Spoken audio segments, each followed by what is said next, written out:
Hello and welcome. Thank you all for being here today. I'm Nick Knoke, the Director of Technology for the Asset Leadership Network, and I'm excited for our conversation with Cecilia Mowatt, Esquire, owner of Strategies Insight, and also kicking off 55 Talk, a new series for the ALN. We just want to thank our patron members before we get underway, as well as our other organizational members, including Strategies Insight, for their continued support of programs like this, our newsletter, and more to come this month. And then we just want to thank especially Definitive Logic for being this week's sponsor. And with that, I will just say, if you're out there watching, we would love to hear from you. So please send any comments, questions, or feedback to the chat, or you can submit a question through the Q&A function of this Zoom webinar. Mike Bordenaro, Executive Director, will be joining us shortly. Well, he's here on phone, but his visual will be joining us shortly. He was having some technical difficulties. But why don't we bring on Cecilia? Yeah, Mike, you're here. No, I'm here. And my camera's taking a second to catch up to my visual or verbal. So I am wanting people to see the visual because I'm really excited. We see it. Excellent. We are starting a new feature called A55 Talk, and it's starting off simple.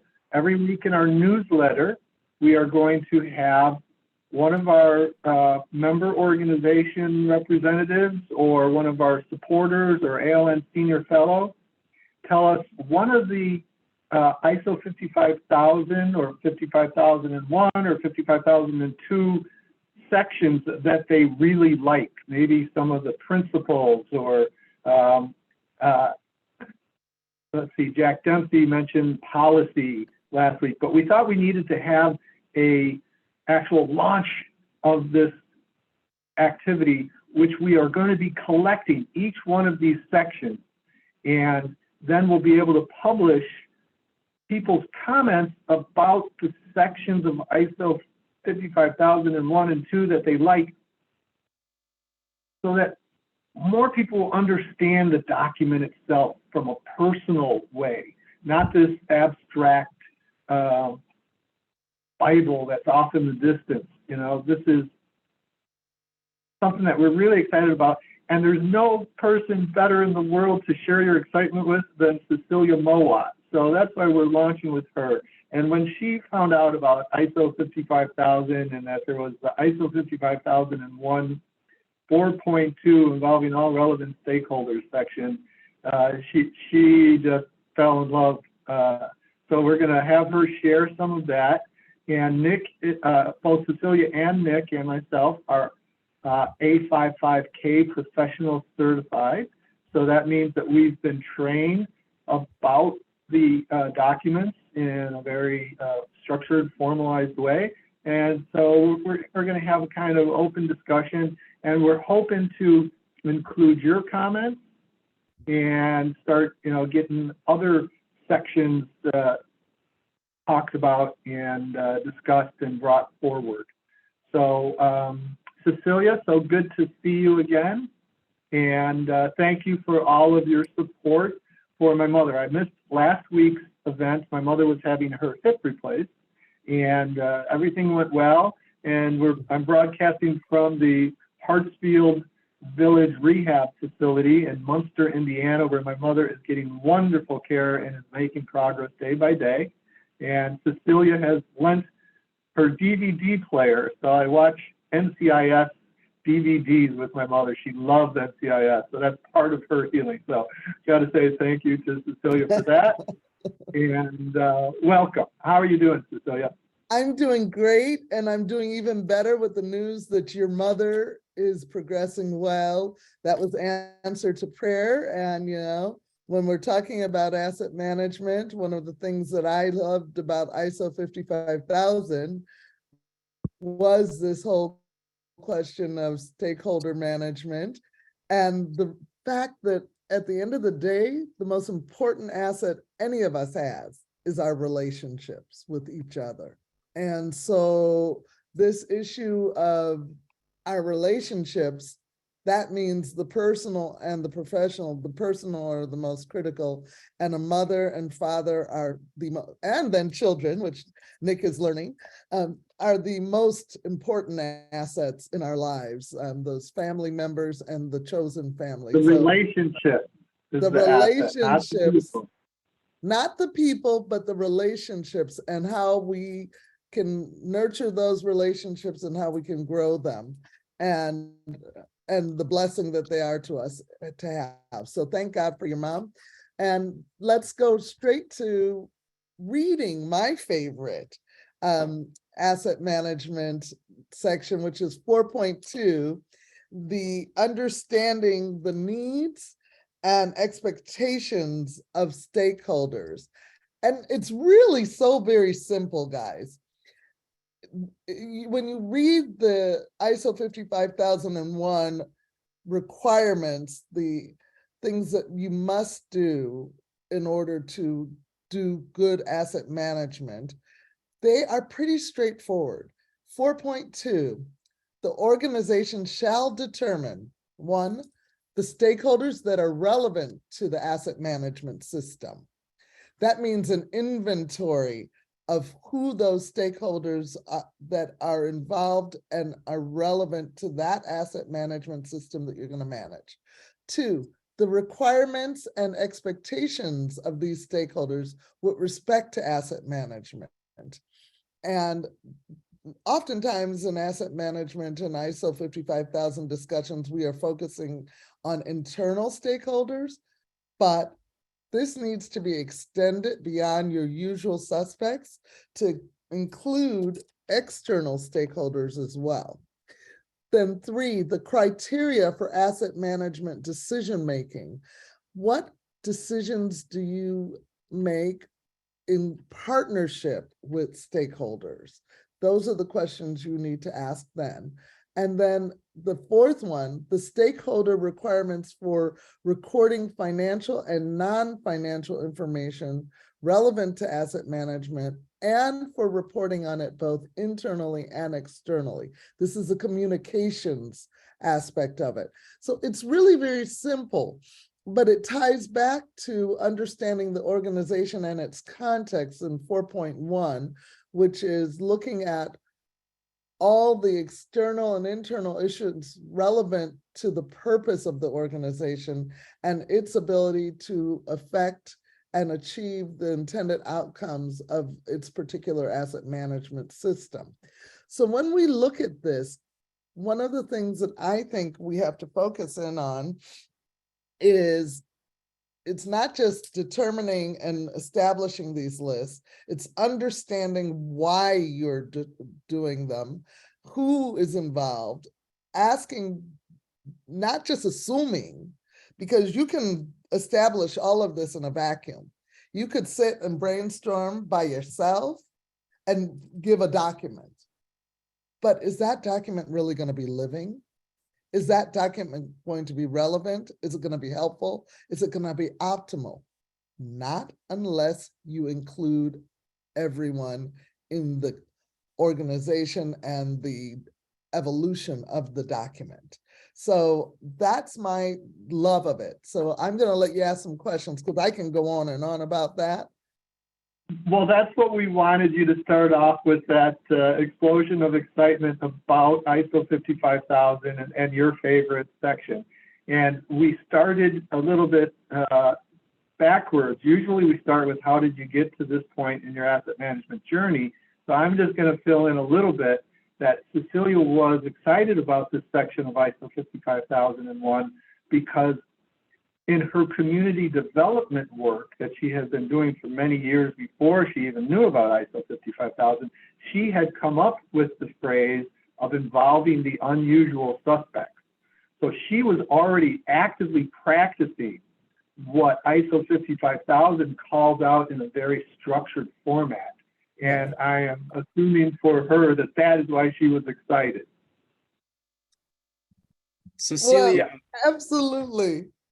Cecilia, What were you going to say, Nick? Go ahead. I was just going to ask, if you could add a little detail, maybe give an example of how, if you don't involve all relevant stakeholders, if you fail to involve maybe some of the less usual suspects, how, it can come back to bite you, not just that ISO 55000 says you should, but, what are the pitfalls of not doing this? Well, let me do a step back and do both things that both you and Mike are asking. So in my consulting and strategies insight, I do what I call holistic, inclusive, equitable economic development. And that meant, in my mind, that when you're doing economic development, you have to look beyond where you always go, beyond the usual suspects.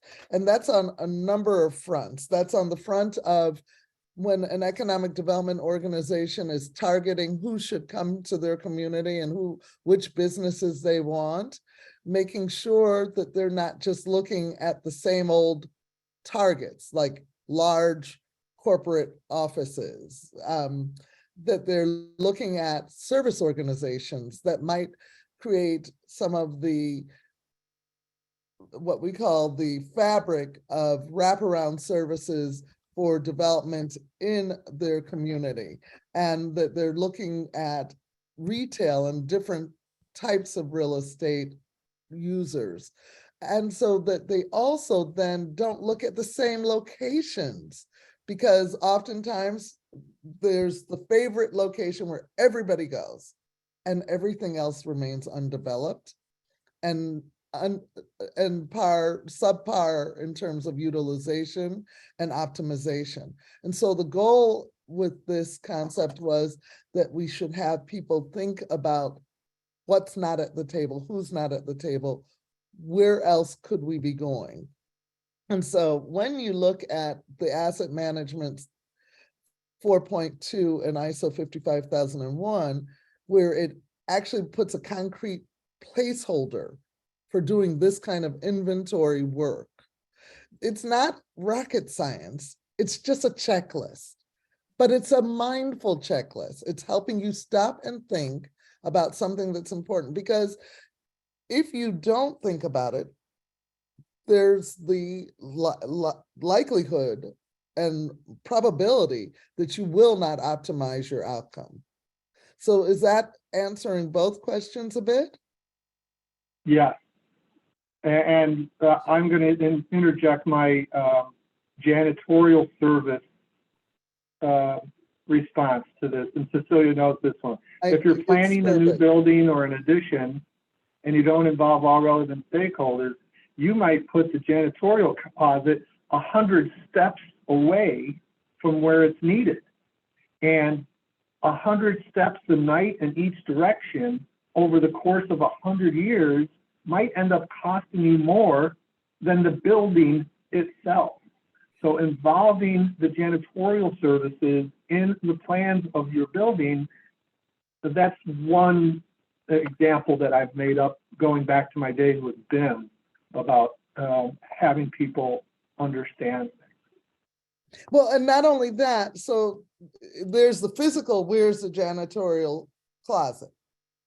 But where's the janitor's mindset about what his or her role is in the organization? So we often take that example and move it to, if the janitor does not know in the fire station that he must mop the floor constantly and check and make sure the floor is dry, when the fire alarm goes and the fireman comes running and he ends up on, or she ends up on her derriere instead of in the truck, we are seconds taken away from the fire and solving that issue. So having an understanding at every level of the organization by involving all the stakeholders, that's where we end up optimizing mission, so that everybody knows that their role is critical, has a critical aspect in the achievement of the organization's goal. Cecilia, on that note about the organization's goal or mission, Jack Kelly had asked a question about involving stakeholders and what role could they play or should they play in the formalization of an organization's mission and goals. Yes, we have this argument a lot because which one comes first, the goals and the vision or and the objective, or do you get your stakeholders involved first? Well, there's a little bit of chicken and egg in this, because if you are trying to do something, every organization, whatever we are doing as an organization, is being done for someone, to someone, and or with someone. And the goal in anything that you do is to make sure that we're optimizing the outcome for everyone.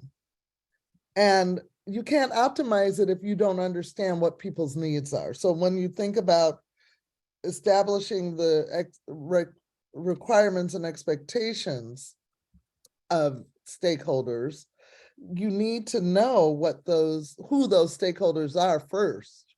That's why inventorying who could be impacted, who is part of it. Doing an analogy of an organization that wants to serve chicken and eggs, the organization may say, all right, that's what our mission, we're gonna serve chicken and eggs.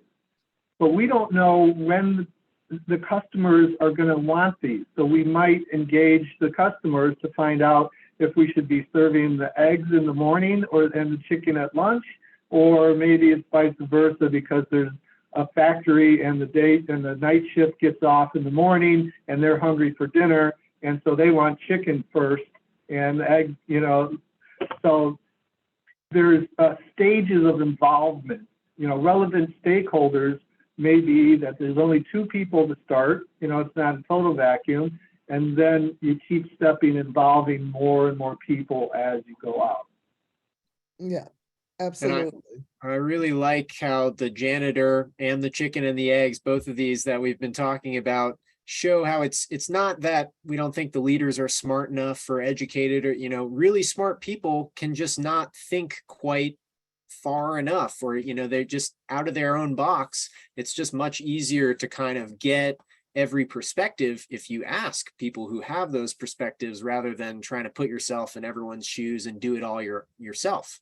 Absolutely, Nick. When I was first introduced to ISO 55001 and 2, somebody said it's the best cover your ass document around, because you can say, I am doing the best possible. If there is a better standard for managing assets in the universe, please show it to me and I will follow that. But for right now, this is the best document to be using. And so that even if you serve the chicken at the wrong time or the eggs at the wrong time, at least you involve the people and you can cover your ass. So wait, that's called risk management. It's called risk management. It's also, in this world that we live in, we can all be super smart, but time is limited. And having a document based on ISO 55000, having a strategic asset management plan for your relevant stakeholders, and we're going to get back to the term stakeholders in a minute, but for the relevant stakeholders is just something that makes life easier for you. Just like you have a grocery list when you go to the grocery store, it makes life easier in times when time is short, to make sure you're not letting something fall through the cracks. And that is risk management. And risk management, Nick, to your earlier question, if you don't include all the relevant stakeholders and broaden your definition of relevant, you run the risk of omitting somebody inadvertently that can cause you problems down the road. Even in the example of economic development, when people are trying to bring companies into their marketplace, when they show you their marketplace and show you everything that they think is shiny and bright and new, And they are very quiet during the tour when you pass an area that's a brownfield or an area of a community that has not been developed. The people in the back seat of the car that are watching see it and note that there's something missing. And there's a question of your credibility and then their trust in what you're doing and their respect for your overall inclusion of your whole community. And you don't have to have the plan already done and implemented. You don't have to have everything set, but you have to be able to address any blight, any issues, and say, here's the plan we're working on. Here are the people in the community we've worked with to do X, Y, Z to make sure that in the future, these folks that could be your customers, could be your employees, could be, you know, your vendors, they will be there and absolutely engaged. You need to do that. Otherwise, you run the risk that when the company comes, they either see it themselves or they hear about it from people you don't want them to hear about it from. So Cecilia, I know you're our guest, but we're doing this as kind of a round table. And Nick, you're a little younger than us, let's put it that way, and don't have quite as much business experience.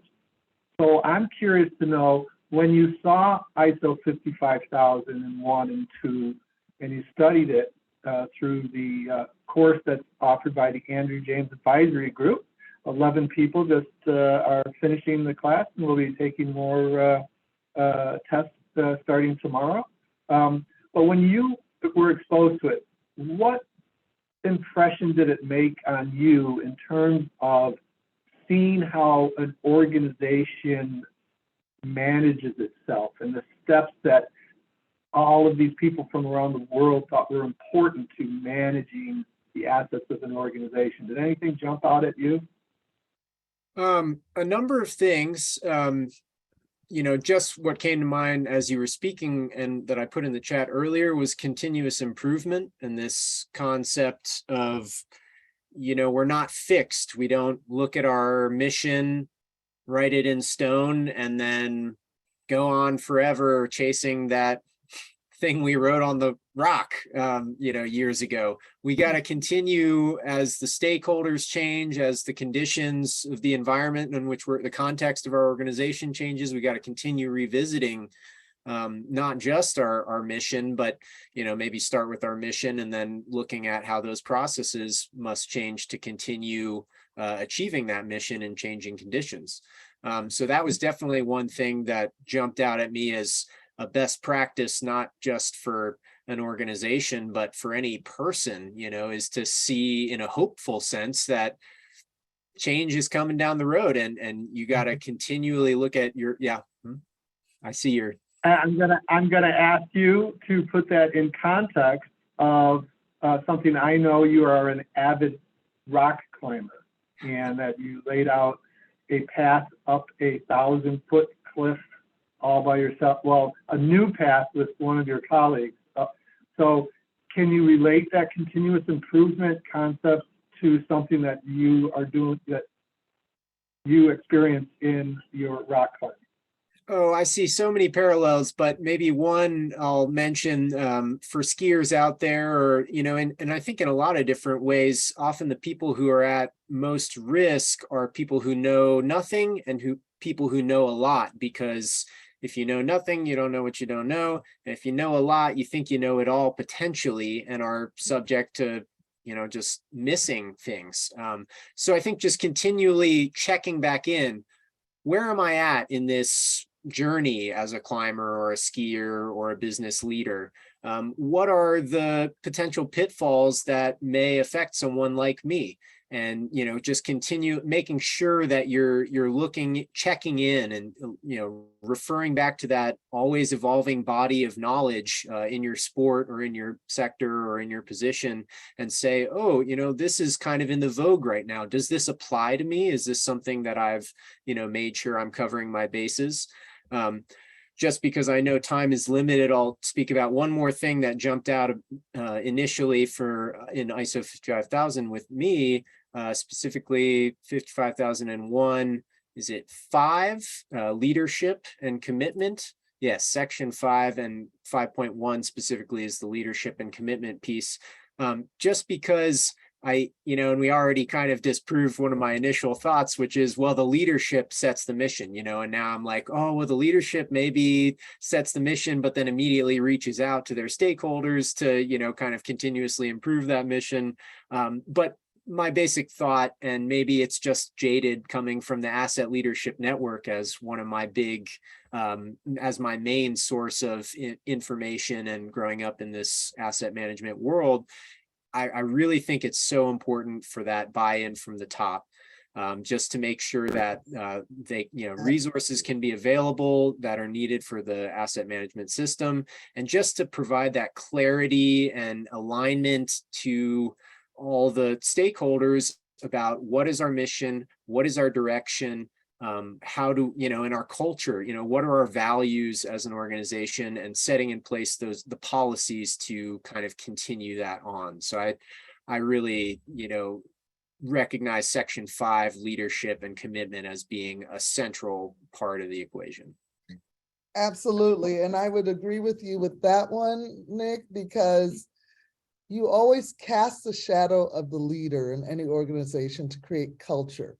Because what we're talking about here with asset leadership is a culture in an organization. And one of the other reasons why I'm so excited, part of the work I do is diversity, equity, and inclusion work, and helping organizations with their plans and programming for that. If you don't have the leadership taking the role of saying this is important, then the janitor will never know that it's important, never do it, never be interested in doing it. People are interested in doing what they think the leadership really wants and what they get rewarded for. And so this is an important thing to make sure the leader does that. I want to just say also, Mike, it's good that you asked for Nick's perspective, because by 2025, his generation, because I think you count as Gen Z and not millennial. I can't remember which one you are, but you'll be more than 30% of the workforce in 2025. And well, I'm glad you brought that up, because Nick was working or thinking about that just the other day and said, hey, we better put some stuff out on TikTok, and got 1,000 views right away, because Nick wanted to start interesting the future generations in it. Well, and let's go into that, because we put in the article a source for from the Washington Post, the article by Heather Kelly, and why we thought that was important. And Mike had turned me on to it, and I said, this is an important one. We really should share it, because it was talking about, if you decide to quit Twitter, how else can you reach out and maintain context? Because one of the things that we are talking about in the inventory of your stakeholders is knowing them and knowing what they're thinking and how they think. How do you find that out? You find it out by asking them, by surveying them, by looking and researching what they're saying. Twitter has been a resource for many. And this article that Heather Kelly wrote gave many other alternatives that are out there that some of us don't know about. And just like you mentioned TikTok, I actually know about TikTok, even did a TikTok dance once, but I'm not using it often. I got bumped from Instagram because somebody was became an imposter, Cecilia. And when I raised that, instead of taking the imposter off, they took me off, even though they made me show my ID and a picture and everything. I have no idea. But these others, there's Mastodon. I'm just going to list them in case you who are listening don't get to the article. But looking at Mastodon, another organization, which is very small compared to Twitter, but it's similar organization where you can go online and they have like 380,000 monthly users versus Twitter's 237.8 million daily users. So it's not big, but it's an alternative. She talks about looking at traditional news sources that you might go to, news outlets like BBC and the like, Apple News, Google News, various sources, and looking at those comment sections to understand. There are also feed RSS. What is RSS again, Nick? You can tell me. Oh, Never mind, you don't have to tell me. It's a term I'll that put it in is, the chat. yeah, put it in the chat. But the groups that they mentioned were Feedly, Newsify, InnoReader. And again, looking at comment sections, you can garner some information and also identify some people that you might reach out to. The newsletters that are out there, different groups like Patreon and Ko-fi, she mentioned those.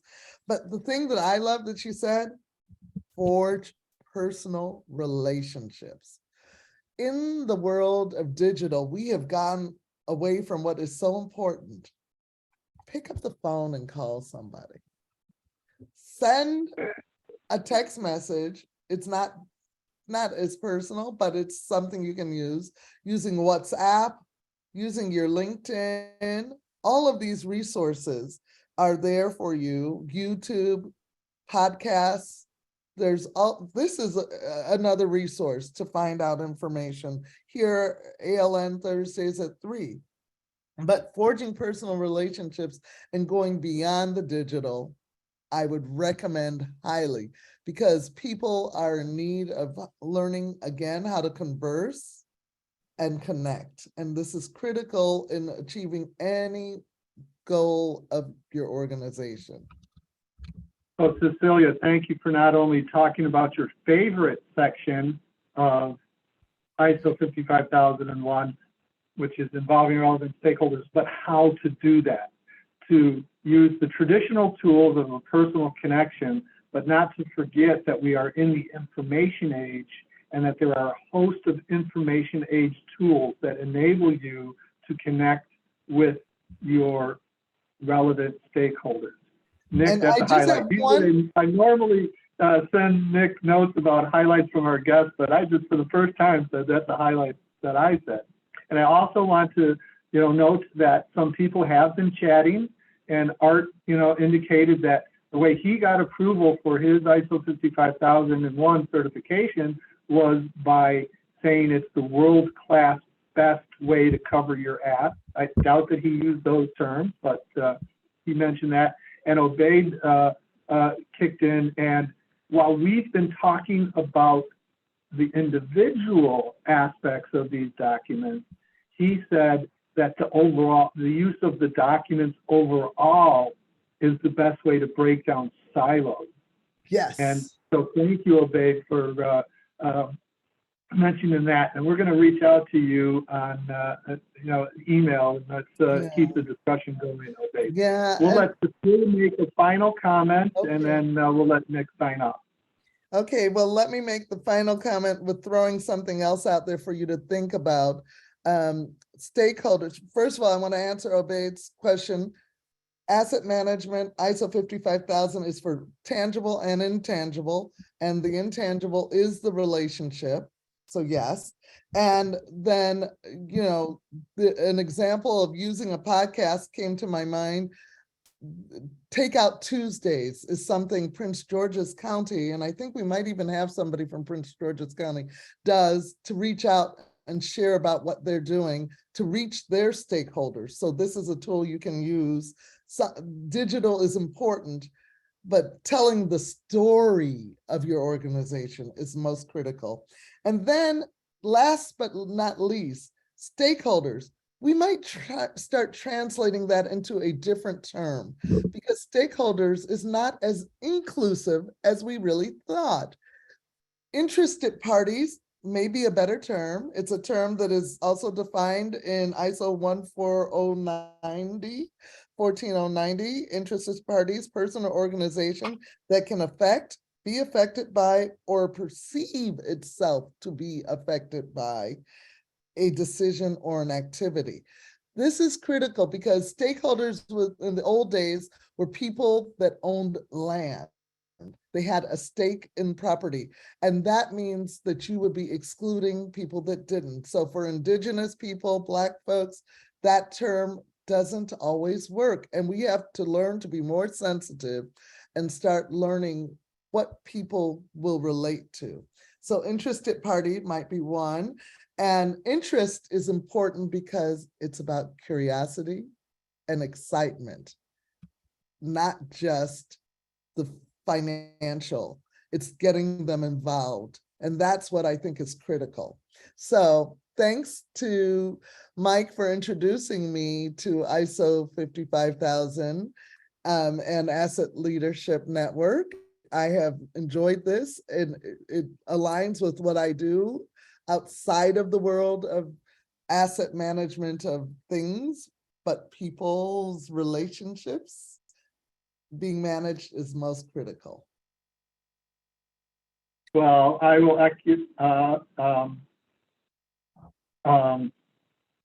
echo what people are saying. They're very grateful for your comments and what you bring to us. So thank you for your interest in the Asset Leadership Network, Cecilia. You are a ball of fire that lights the way for us. We really appreciate that. Glad to be a part. I learn every day with you guys. Okay, yeah, and really grateful for everyone who is here with us today, and just always grateful to participate in interesting webinars like this. And we just want to make sure we thank our patron sponsors before we sign off, as well as our other organizational members, including Strategies Insight and Definitive Logic as well, especially for sponsoring this week of ALN Thursday at 3. And Mike is surely next week's ALN Thursday. Shirley Bendak is a vice president with the Smart Water Network Forum, which is a signed partner association with the Asset Leadership Network. And she's an active water asset manager too. So we look forward to that. And then the following week, we have James Down from Definitive Logic, who is a retired Air Force colonel who still works in the Pentagon through his role at Definitive Logic, and we're looking forward to that discussion also. Thank you all for sticking around with us as we went long today, but we were kind of fired up about the topic. So, and please sign up if you're not for our newsletter, where we'll be having the 55K talk every week. We'll have a little blurb about what people like about different sections of the document. Thanks, everyone. Bye-bye. Bye.